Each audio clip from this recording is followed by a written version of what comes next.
So a lot of great things to talk about with Penn State athletics. Obviously, one of the first ones that comes to mind is the Beaver Stadium renovations. Oh, really? How should fans be excited about this project, and what should they be excited for? Well, I think we're still working through what it's going to eventually look like and how it's going to work. But I think what everyone should be happy about is we're fixing issues that all the way around the building: circulation, increasing concourse sizes, having better concessions and opportunities. So the experience is going to be so much better for the fans. It'll also provide a lot of opportunity for premium seating and give us a little bit of a more of a different areas in the building to use. I think there's also a piece that people don't talk about. The building is going to be operated basically every single day. The Welcome Center, which is hugely important for the admissions office to have in that building, which will be high tech and awesome.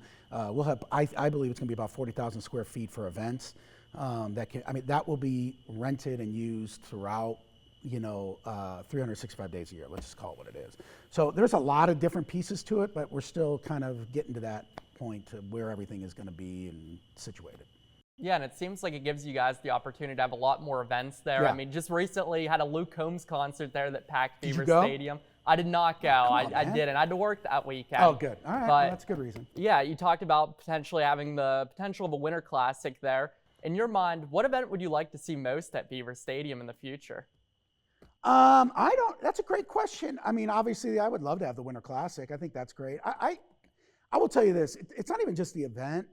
I was so proud. I've had a lot of moments here where I was really proud and humble of my being in this role when seeing 80,000 people at Luke Combs. And it was, it was a little bit of a rainy day, and just to see the community come together. So any of those events that do that, I get goosebumps thinking about it. So look at it. Any event is great when it's in that type of environment. But we're open to a bunch. We've talked to a lot of people, and this now allows us to do a bunch of different cool activities, events. The key is not to be just using that building as in 7 days. We've got to use it more. It's got to work for us. And Carter Starace, four-time NCAA champ, tweeted out back in May that he wanted to see Beaver Stadium sold out in November. Can we see the possibility of a wrestling match? We're looking at, literally, we look at everything. We're not, we try to get as creative as possible. I would love it. My man Carter, he is, I love him. I think he's, obviously everyone knows, I think he's the best. And I appreciate him saying that. I think there's some things you have to work through, right? Scheduling, whether it's between football and wrestling, what game are you going to have? You can't tear the field up. I think it would be ultra successful. I think it would be awesome. I want to do it. It's just a matter of working through a lot of logistical things. And it's a little more difficult than just throwing the event in Beaver, right? We've got to work through logistics through that. But I hope one day we do have it. And then one event that's kind of been in everybody's mind lately is, when will the whiteout be in 2024? Do you know when it's going to be? No, I don't. So what all kind of factors in the decision making, I guess, behind planning that game and when it will be? I think this year's been a little unique because you have 3 of the networks now, they draft for games. So you have Fox, you have CBS, and you have the NBC window. My job is to continue to explain why I believe the whiteout, should be where it is and what game and so on and so forth. But you're also dealing with the networks, and they have priorities, which is great. I mean, the Fox window is a very strong window at noon. I think what we're trying to do is say, listen, this is I believe the greatest college event all year. And, I will continue to work and push that. But I don't know. As I sit here today, I still don't know. Kind of with the football season coming up right now and the expanded college football playoffs coming up, is that the expectations for this Penn State football team? Yep.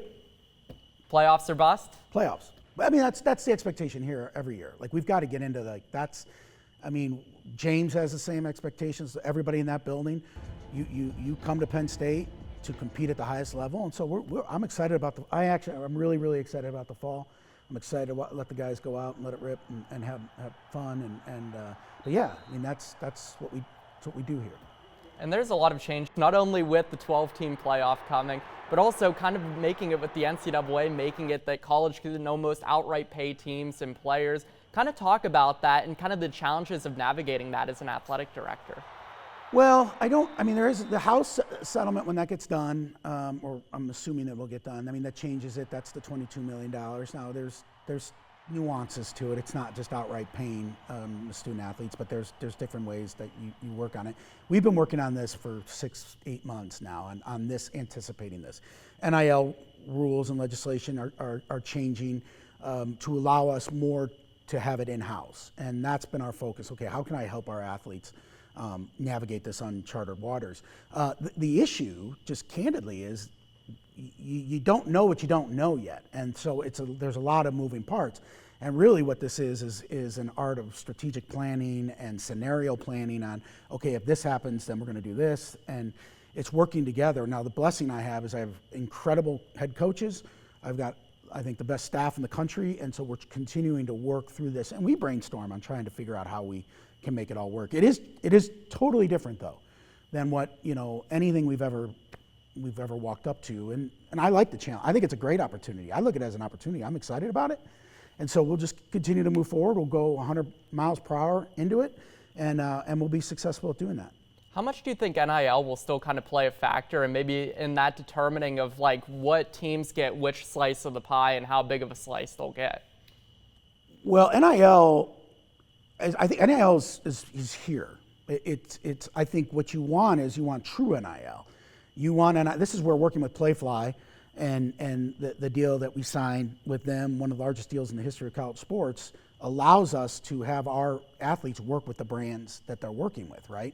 And then, we're internally building basically an agency to help them, and we're bringing LeVar Arrington, he could have been NIL before NIL was. I mean, what he's done with his brand. So we're bringing people in to really help our athletes understand how that works. But I think there's a lot to that, and it's about educating our student athletes about how to use your brand and what your brand is and what's really important to you. So NIL will be here. It should be. It's just utilizing it the right way. And how has kind of your team around you personally been able to help you kind of through all these changes in professional or college sports, I should say, between name, image, and likeness, and now potentially what's next to come for college sports? Well, I think that's a really good question too, is what's next, because you always got to be looking around the corner. But so our team here and our coaches, and I believe after 2 years now, establishing a culture of the ability to think bold, to think big, that we're all in this together, whether it's coaches, whether it's staff, whether it's the assistants, whether it's the student athletes and their opinions. I think we're building the community and the culture in our space to do it and do it in a way that represents the institution the right way, but to be bold, to be aggressive. Look, we are the best athletic department in the country.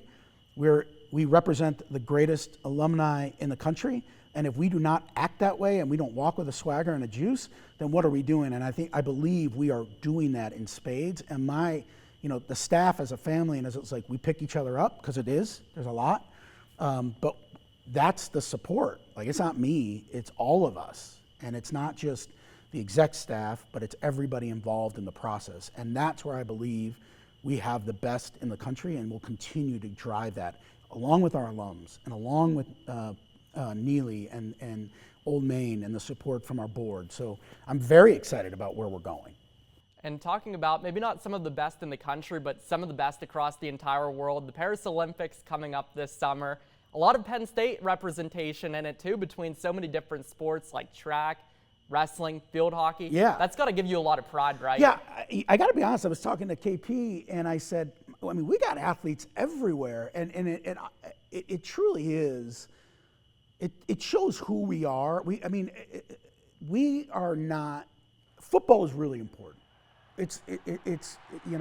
Football is the engine, and football is the premier program in the country. But we're not far. Like, wrestling is the premier program in the country. I believe we're building programs that can compete nationally, and I think our women's soccer program is right there. I believe our men's soccer program is right there. I believe our hockey programs, both of them, are getting to the point where they can be in that conversation. Both lacrosse programs. We win a national championship in track and field in the sprint. So that we made 22 postseasons. We won 7 conference championships this year. So that's who we are. And it's exciting because my kids and I and Betsy, my wife, it changes the way you watch the Olympics. Now you're like, may not be invested in a sport. You're like, oh, let's go. Like there's, Penn State's now in it. And so I'm so proud and blessed to be a part of it, but it's going to be a fun summer games. Absolutely, and you mentioned it there. A lot of great things happened over this past year. Is there any kind of one moment that really stood out to you and that you kind of reflect on is like, this is the moment that I didn't expect, or this is the moment that I appreciate most in my job as an AD? There's not. I've had a ton of those moments in the 2 years. My first whiteout, first national championship, and being with Kale and those guys and enjoying that experience. Watching Sarah Brown, win at Michigan this year in gymnastics. I think there's a lot of that excitement. Lacrosse last year in the Final Four, getting in, and we should have won the national championship, and the crease call was inexcusable. A crease no call against Duke and stuff like that. So I also appreciate watching our athletes succeed. Like, our student athletes are special. And if I could get something across to everybody is who don't get to be every day with our athletes, like they are elite athletes, but they're incredibly wonderful human beings. And so I enjoy my time with them, whether it's on the sidelines or in the locker rooms, after post game and celebrating, or hugging them up after a tough loss, or being on the road with them and watching them every day. So I always kind of go back to that. I go back to there's just these singular moments with everybody that I cherish. Omaha with men's baseball this year, softball at Texas A&M. And I hate to say that I enjoy that part because you can get bogged down in all the other stuff. But when you're with the athletes and you get to see them succeed or you get to see them grow, that's the secret sauce. That's the greatest thing about working in sports. It's the best thing about working in college sports because you watch them grow, you watch our athletes achieve great things, go through so many different hurdles. And I don't know if everybody understands that all the time, and you can see them succeed. And we are very blessed. We, Penn State, and the alums are very blessed to have the 850 athletes that we have because they work really hard, do everything right, and they do it with such passion. And so that's what motivates me and all of our staff to we gotta keep going. We gotta keep going. We gotta keep fighting for them. And so I think that's what draws me.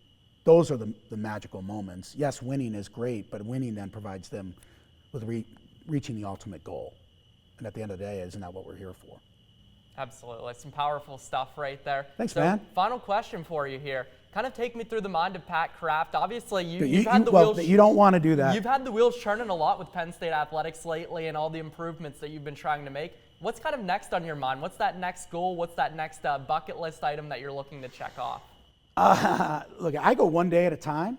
That's for Mike Rhodes right there. Is it Rhodesy? Yeah, he loves. He stole that from me. He's not that that creative. Come on.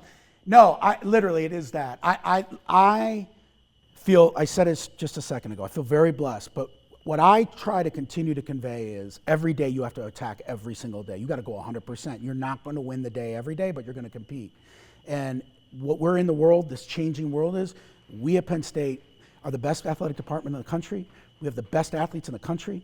We have the best fans in the country. If you don't wake up every day as a Penn State fan and believe in that, then we got to get there as a group, right? It's got to be all of us. And this does not mean we always have to agree, but for me every day, it's like, how do we get better? How do we get better? How do we grind to it? You got to grind, and my staff and everyone understands that. We grind every day to maximize the full potential of the institution, the brand, and who we are. And I think, and I believe in my heart, we are only scratching the surface, because I know as more we provide for our athletes, the more is going to come of it, and the more they're going to keep fighting, and we have to fight with them. And so it truly is a day by day. I can't worry about yesterday. I can't worry about tomorrow. I can stay focused on what we're doing today. And after this, we'll go and continue to have meetings.